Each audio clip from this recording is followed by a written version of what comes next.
want to cross over now to Tripoli, Libya's capital, and our correspondent, Frederick Pleitgen, who actually broke the news, and he was there at the press conference where this announcement was made. Fred, we are hearing that, and we were seeing pictures on Libyan state TV, that there are massive crowds there. There we see those massive crowds at Gaddafi's compound.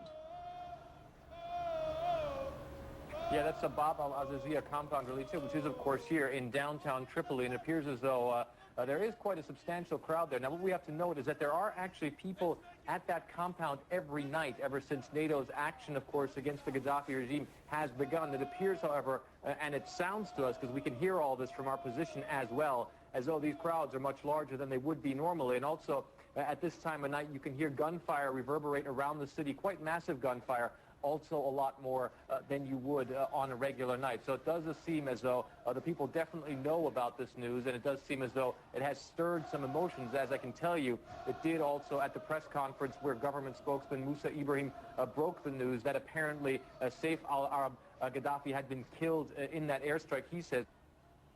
Now, of course, we have to note, we don't have any sort of confirmation from any other source, from NATO or from any other source at that. And of course, he also said that Muammar Gaddafi himself was apparently at that compound as well. But again, no confirmation on that either. Elisa? And we hear also some gunfire as you're speaking. Give us a sense of what is happening, of whether you're hearing any overflights, any new airstrikes.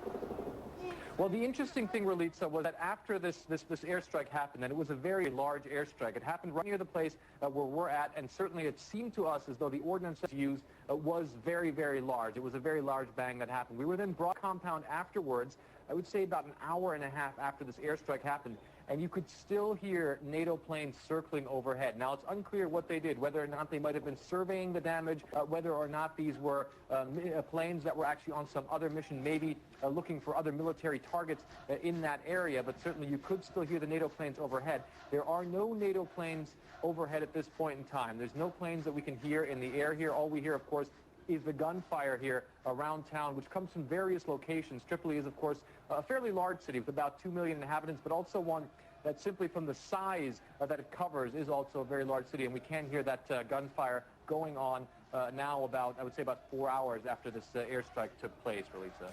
And Fred, what can you tell us about Saif al-Arab al-Gaddafi, Colonel Gaddafi's youngest son, who was killed in this airstrike? We have not heard much from him.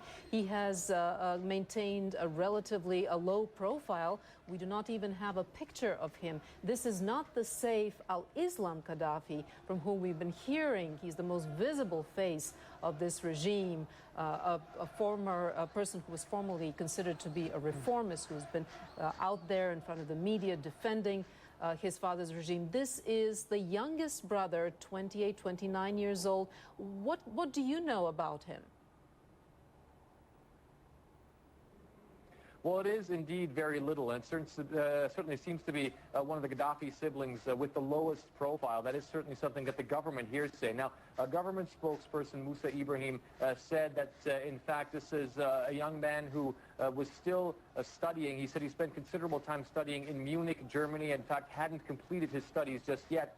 And one of the things that the Gaddafi regime here keeps emphasizing is that this person, Saif al-Arab Gaddafi, had absolutely no military significance whatsoever, that he was a private person, that he was someone who was not involved in any way in the military campaign that, of course, is going on at this point in time against the rebels in Misrata, as well as in the east of this country. So there is very little that's known of him, that he was 29 years old, that he was a student in Munich, Germany, spent considerable time in Germany as well, and that apparently he was at that compound tonight. But again, we have to emphasize no confirmation from any other source except the Libyan government. Certainly nothing that we're hearing from NATO at this point in time, Relisa.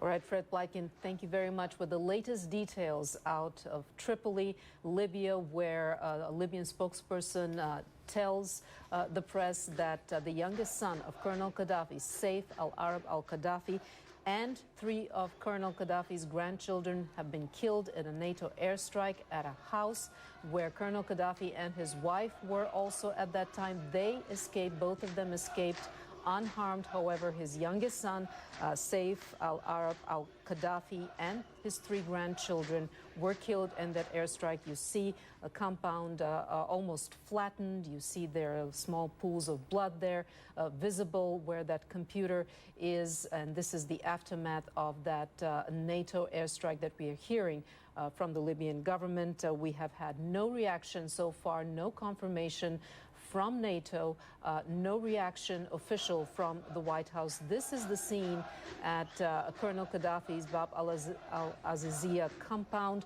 where supporters of the Gaddafi regime have gathered to react to this news. We are working very hard, all of our sources, to find more details, to get more reaction from both NATO and the White House.